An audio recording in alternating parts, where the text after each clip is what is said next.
नमस्ते बच्चों, my self Jaiswal sir. हम पढ़ रहे हैं class 10th science chapter how do organisms reproduce. In last class we have seen in text question page 128 question number 1. Now second question is that why is variation beneficial in the species? Why is variation beneficial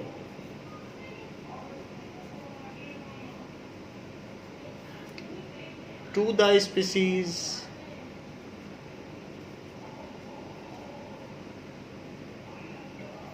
but not necessary for individual, not necessary for individual.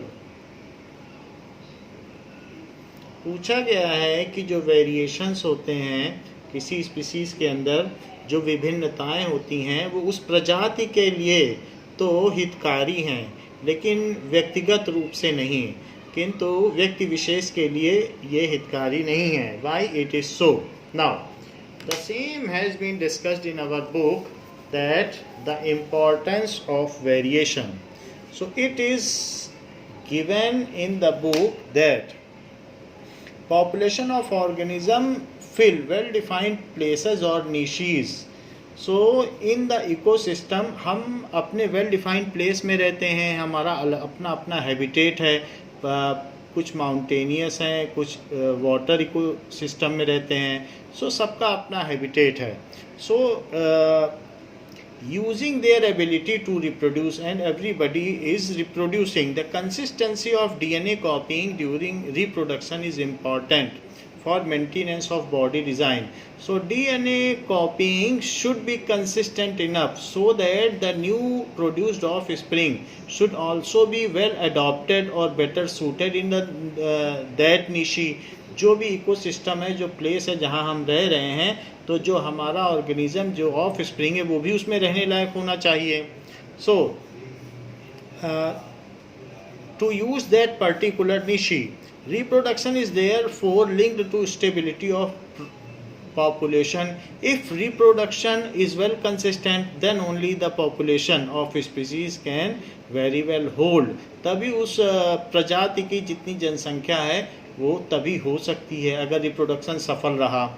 However, niche is not a static thing. Niche can change. Niches can change because of the reason of some.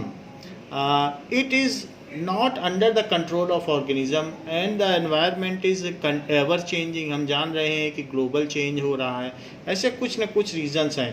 Temperature on the earth में go up and down and water levels can vary, water level बदल सकता है, और there could be meteorite hit. Like हमें पता है कि dinosaur सारे चले गए थे, मीटियोराइट हिट से सारा निशी में एब्रप्ट चेंज आ गया था, कैटास्ट्रोफिक चेंज आ गया था। To think of a few example, and if the niche is drastically altered, the population could be wiped out. In that case one or more population could be wiped out. However, if there are some variations present in a particular species, then some of the individual may survive. जैसे कि उस समय के कुछ dinosaur जो smaller nature के या miniature के हो सकता है, जैसे कि रेप्टाइल्स हैं, लिजर्ड हैं, वो सर्वाइव कर गए, सालामेंडर्स हैं, वो सर्वाइव कर गए, तो वो आज फिर उन्होंने उस चीज़ को बचा लिया। तो अगर ऐसा हो सके कि वेरिएशंस कुछ ऐसे हों जो न्यू चेंजिंग निशी में रह सकें, न्यू चेंजिंग हैबिटेट में, न्यू चेंजिंग क्लाइमेटिक कंडीशन में रह सकें, सो अगर ऐसा हो सकेगा, then the species will not get extinct and manage to survive.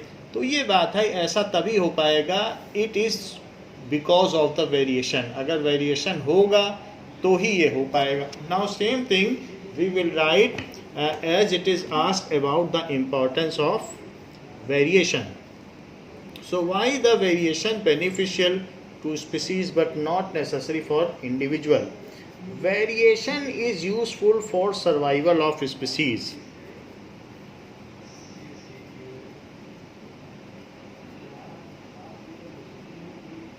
Is useful for survival of species even in adverse environmental condition. Even in adverse environmental conditions.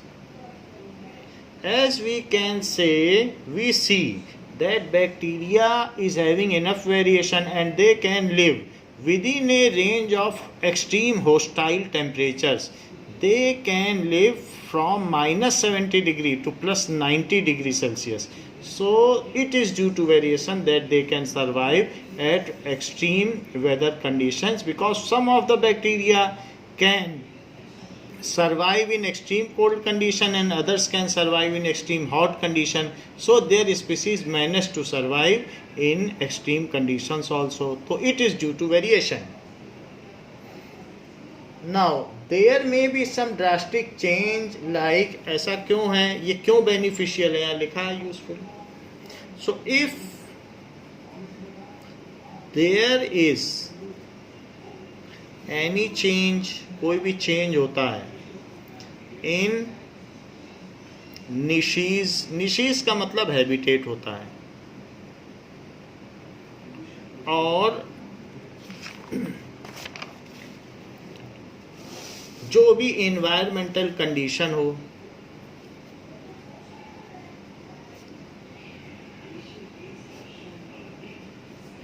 Environmental condition at a large extent, बड़े स्तर पर अगर ये change हो, then a group of population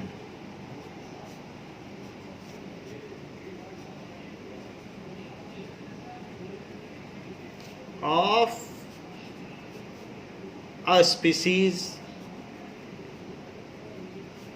is better suited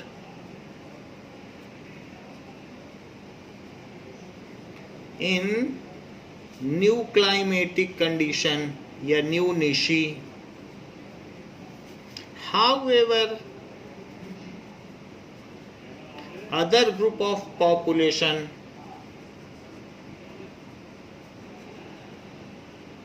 of that species will die.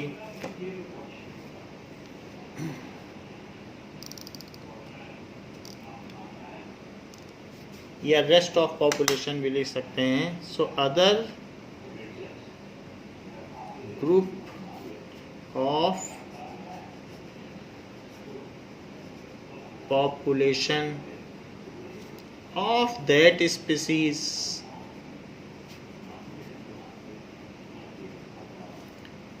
may not cope up, वो नए condition से हो सकता है कोप अप ना कर पाए with new climate and may die. So even in this situation the species, क्योंकि उसके ग्रुप ने सर्वाइव करना सीख लिया है, उसमें वेरिएशंस था, it is all due to variation. It is all due to variation within species.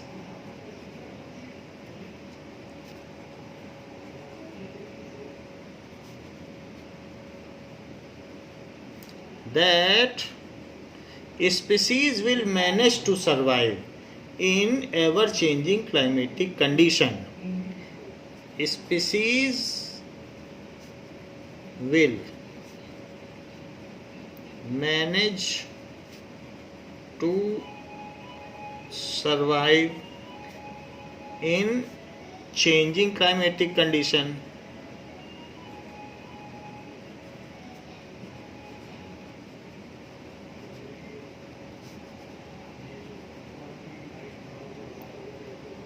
And maintain the continuity of life of that species. And maintain the continuity of life.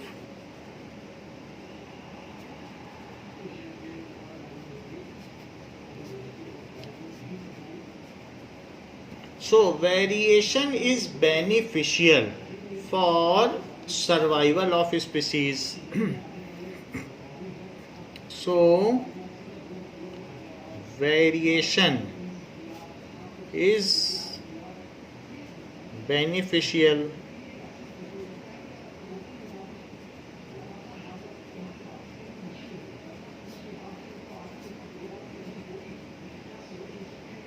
species. However, variations are not advantageous for individual.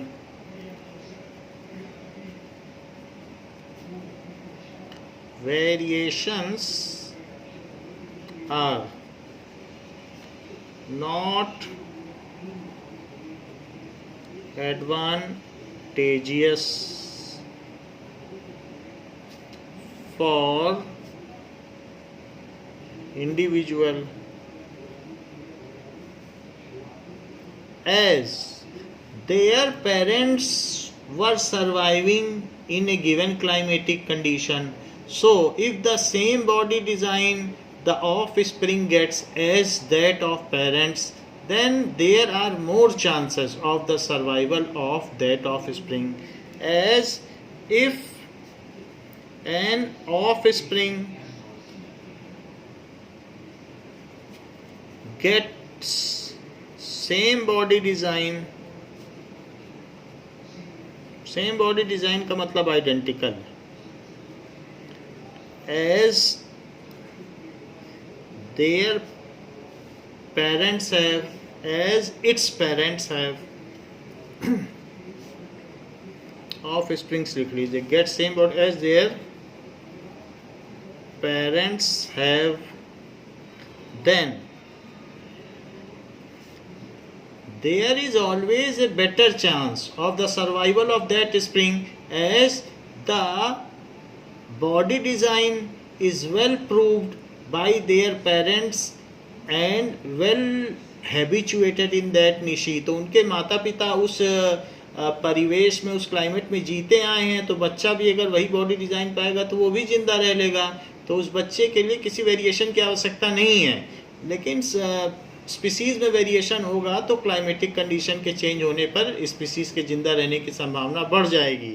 So offspring get the same body design and the mechanism at their parents have, then offspring can very well survive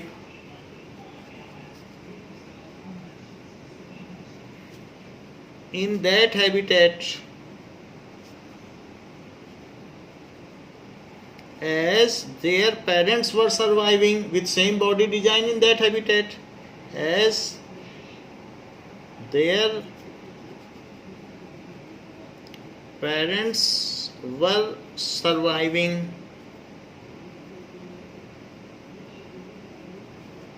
with same body design in that habitat.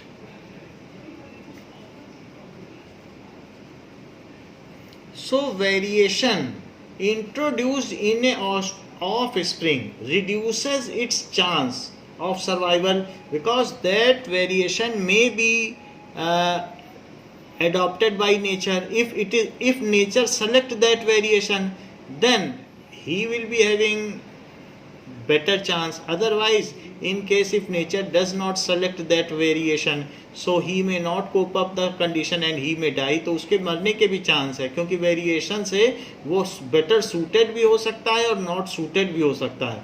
तो individual को क्या ज़रूरत है इतना risk लेने की कि variation हो फिर नॉट सूटेड हो जाए तो मर जाएगा। तो इसलिए इंडिविजुअल के लिए बिल्कुल भी ज़रूरी नहीं है कि वेरिएशन हो। अच्छा तो यही होगा कि वो पेरेंट जैसा ही रहे, लेकिन स्पीसीज़ के लिए ज़रूरी है और इंडिविजुअल को इसकी ख़ास ज़रूरत नहीं है ना। ये तो बात हो गई इस आंसर की, लेकिन इसके अलावा भी एक नोट है कि ड्यू टू, ये इस क्वेश्चन का हिस्सा नहीं अलग से है, due to variations body design moves from simplistic या primitive nature to complex. Body डिजाइन moves from primitive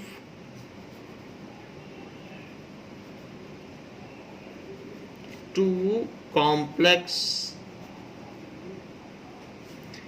prokaryotic to eukaryotic, धीरे धीरे बढ़ता जाता है। प्रोकैरियोटिक से ही यूकैरियोटिक बना है, यूकैरियोटिक से प्रोकैरियोटिक नहीं बना है। Prokaryotic to eukaryotic,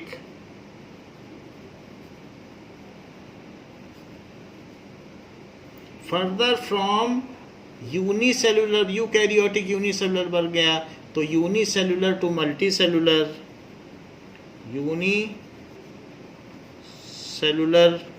to multicellular, cellular level to tissue level, then to organ level, then to organ system level. Cellular level, एक सेल है तो सेलुलर लेवल होगा। कई बार बहुत सारे सेल भी एक साथ रहते हैं, जैसे यीस्ट, तो भी सेलुलर लेवल रहता है। और अगर उनमें काम का बंटवारा हो जाए, cellular level to tissue level, tissue level to organ level, organ बनेगा तो ऑर्गन सिस्टम भी बनेगा।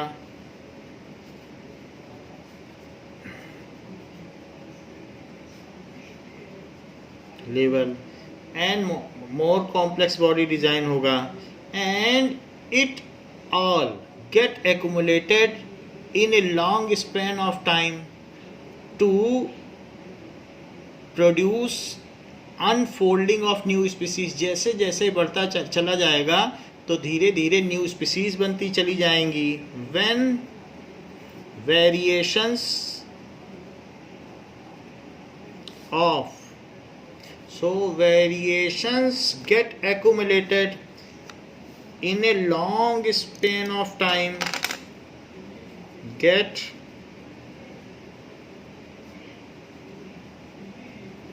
Related.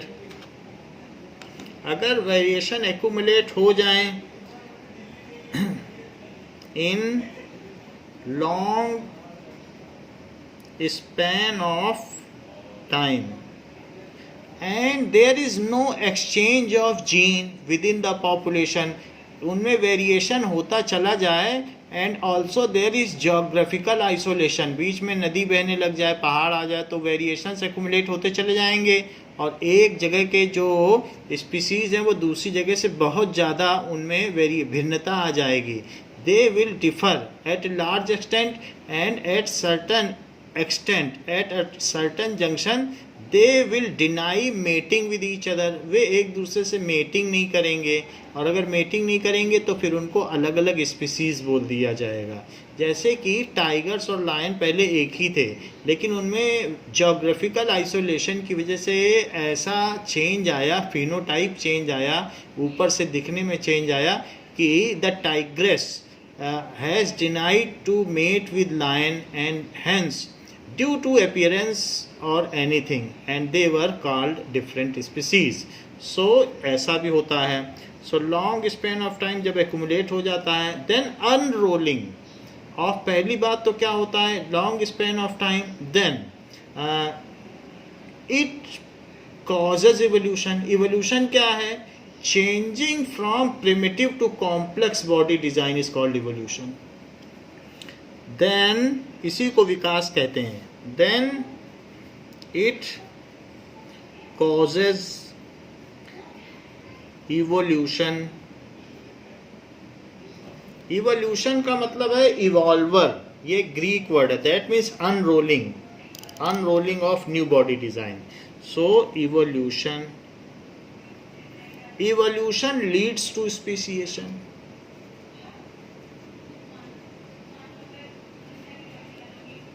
Leads to speciation, which causes biodiversity. बहुत सारे अगर होंगे तो बायोडाइवर्सिटी होगी.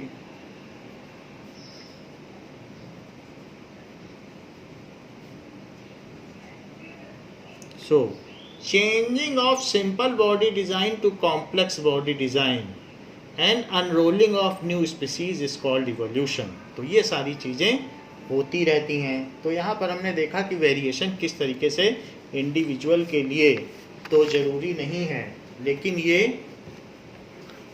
किसी स्पीसीज के सर्वाइवल के लिए आवश्यक है. Now there is one more question.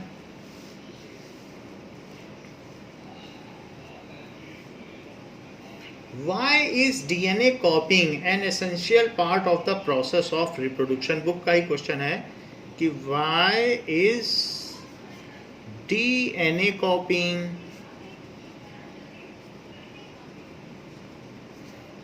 an essential part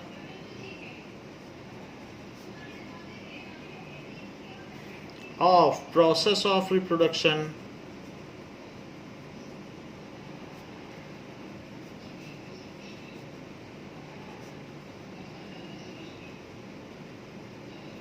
DNA कॉपिंग क्यों जरूरी है? ऐसे ही क्यों नहीं रिप्रोडक्शन हो जाता है? डीएनए कॉपिंग का मतलब डीएनए रेप्लिकेशन. एक डीएनए का 2 सिमिलर डीएनए में टूटना, यही डीएनए कॉपिंग है. DNA contains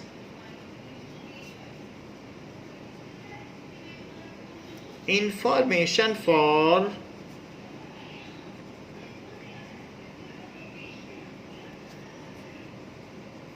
inheritance of characteristics.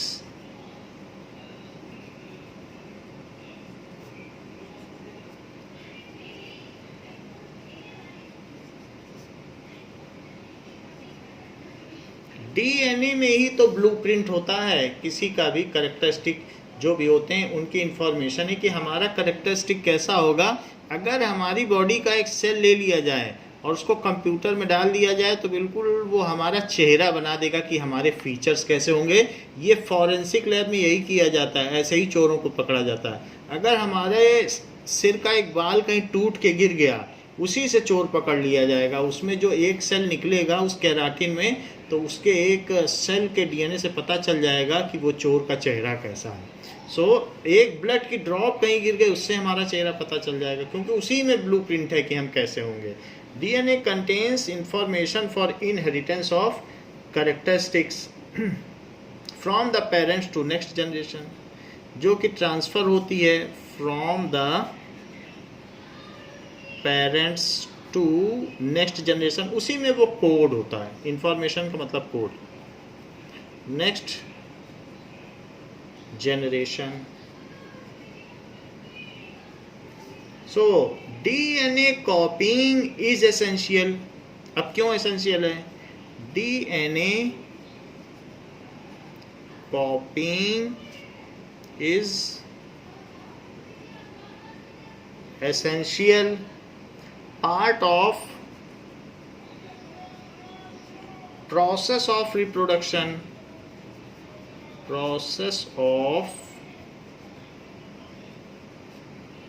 reproduction. ये क्यों एसेंशियल है DNA replication? Because it makes,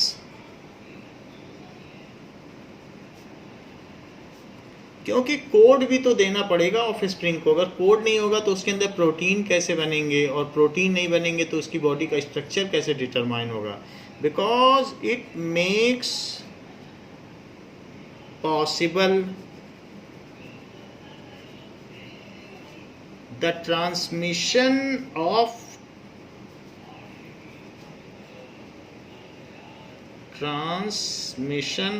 traits या transmission of characteristics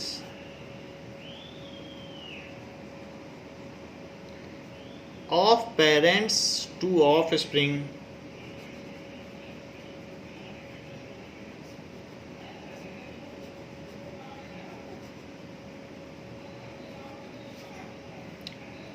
in next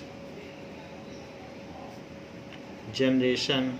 It is worthy to note here that genetic material is doubled and then subdivided into two equal halves to the new forming cell.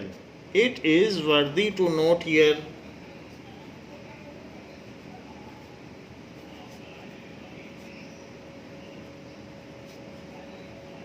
that DNA first doubles, यही genetic material है, first doubles and then subdivided into two equal halves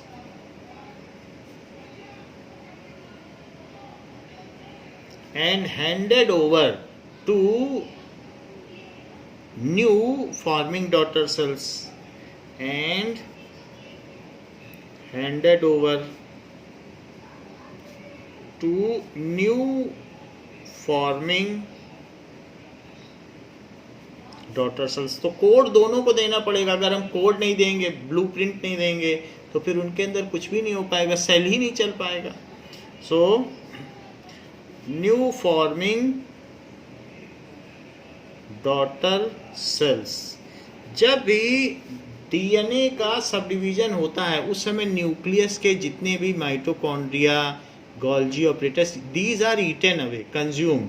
और जब DNA सब divide होता है तो फिर से बनते हैं mitochondria, Golgi operators, endoplasmic reticulum, lysosome, ये फिर से बनते हैं. तो उनका कोड डीएनए में ही है, तो फिर से सारे सेलुलर ऑर्गेनल्स फिर से बनते हैं. तो during cell division these are eaten up and nucleus get as large as cell, ऐसा हो जाता है. तो इसलिए अगर डीएनए नहीं देंगे तो सेल ऑर्गेनल्स नहीं बनेंगे. ये कहने की बात है कि सेल ऑर्गेनल्स का बंटवारा होता है सेल डिवीजन में. Only cytoplasm which is a remnant, बहुत 10% साइटोप्लाज्मी जो बचा रहता है उसी का बंटवारा होता है, और सेंट्रियोल्स, इन्हीं सब का बंटवारा होता है. बाकी सारी चीज़ें तो डाइजेस्ट हो जाती हैं और फिर से उनका निर्माण होता है. तो इस तरीके से it is only DNA which contains code of synthesis of all cell organelles. तो डीएनए की वजह से ही ये सब हो पाता है. तो डीएनए का सब डिवीज़न ज़रूरी है. Now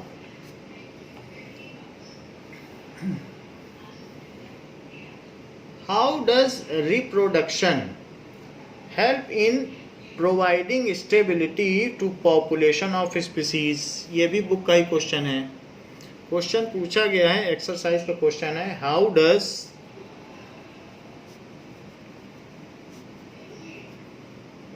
reproduction help in providing stability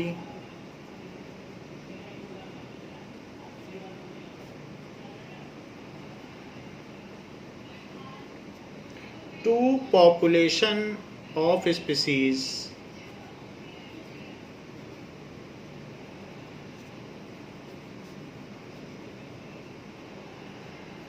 पूछा गया है पुनरुत्पादन से किसी भी प्रजाति की कुल जनसंख्या का निर्धारण और स्थायित्व किस प्रकार से होता है. So let us answer this question कि रिप्रोडक्शन से स्टेबिलिटी कैसे आती है. The process of reproduction introduces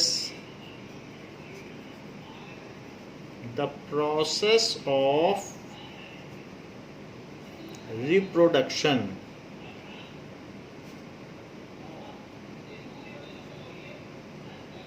introduces some variations in the individual. क्योंकि हमें मालूम है कि कोई भी बायोकेमिकल एक्टिविटीज़ परफेक्ट नहीं होती. Introduces some variations in the, इसकी वजह से क्या होता है, in the individual organisms, in the species लिख लें, स्पीसीज में वो इंट्रोड्यूस कर देता है.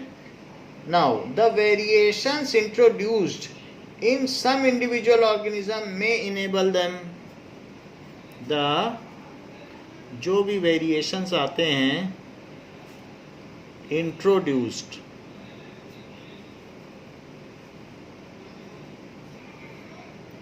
इन individuals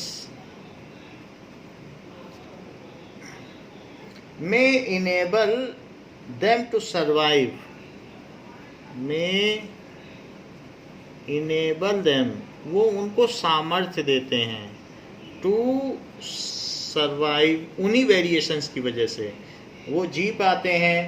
even in adverse environmental condition, even in adverse, जैसे हम लोगों में एक इब्न बतूता है तो वो 60 डिग्री पर भी जिंदा रह सकते हैं. अफ्रीका में है तो वो पहाड़ों में गुफा बना के रहते हैं और 60 डिग्री में जिंदा रहते हैं. और साइबेरिया में जो रहने वाले हैं तो रशियन पर्सन्स वो -50 में जिंदा रह सकते हैं. सो इस तरीके से हम लोग भी एडवर्स कंडीशन में जिंदा रह सकते हैं. Survive even in adverse climatic condition.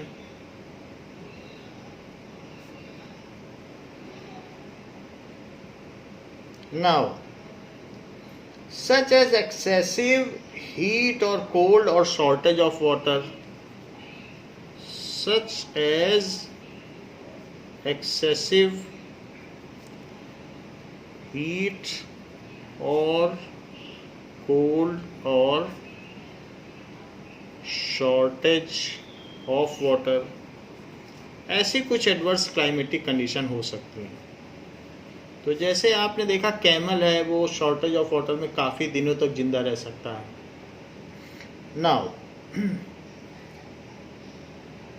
In this way the introduction of variation during reproduction, in this way the introduction of variation during reproduction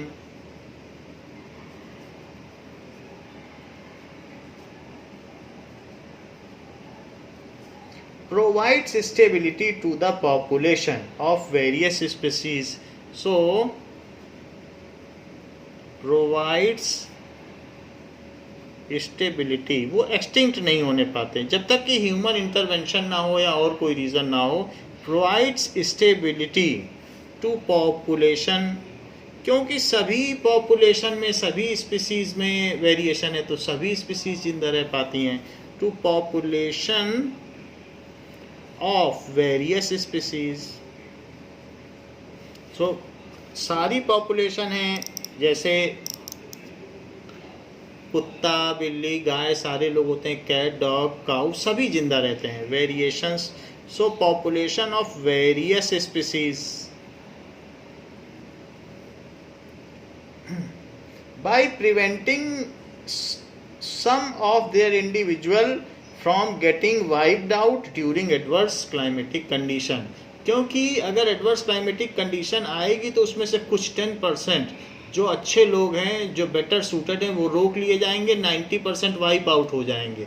लेकिन जो बचे हुए 10% लोग हैं वो फिर से पॉपुलेशन को बढ़ाएंगे और फिर से वो स्पीसीज़ अपने आप अपनी पॉपुलेशन बना लेगी. ऐसा कई बार होता है जब भी एडवर्स क्लाइमेटिक कंडीशन आएंगी, जब भी मीटियोराइट हिट करेगा. ऐसा धरती में कई बार हुआ है कि किसी की भी पॉपुलेशन स्टेबलाइज रही है.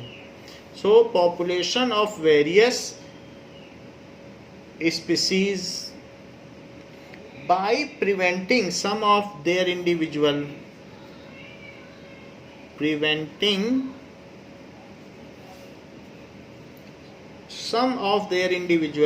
जो better suited रहे their individual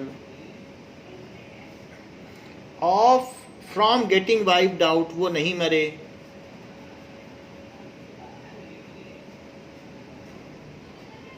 wiped out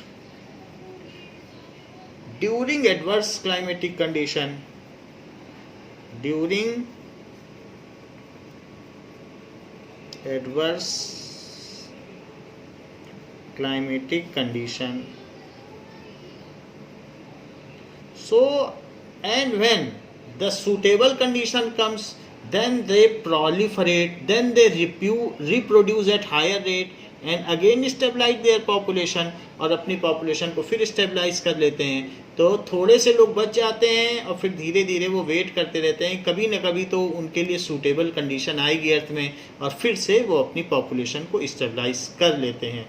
यही पूछा गया है कि how the stability is ensured by the variation, and when suitable environmental condition comes, then they again reproduce at higher rate and maintain their population. When suitable environmental condition comes, जब खाने पीने की प्रोफ्यूज्ड हो जाएगी, ज़्यादा मात्रा में हो जाएगी, comes, then they reproduce at higher rate,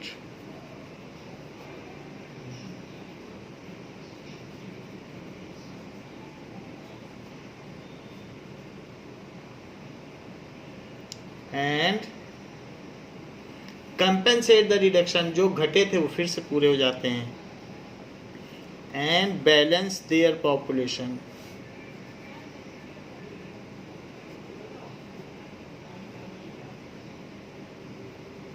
तो इस तरीके से in this way stability of various species is ensured by variation. इस तरीके से ये कहा जा सकता है.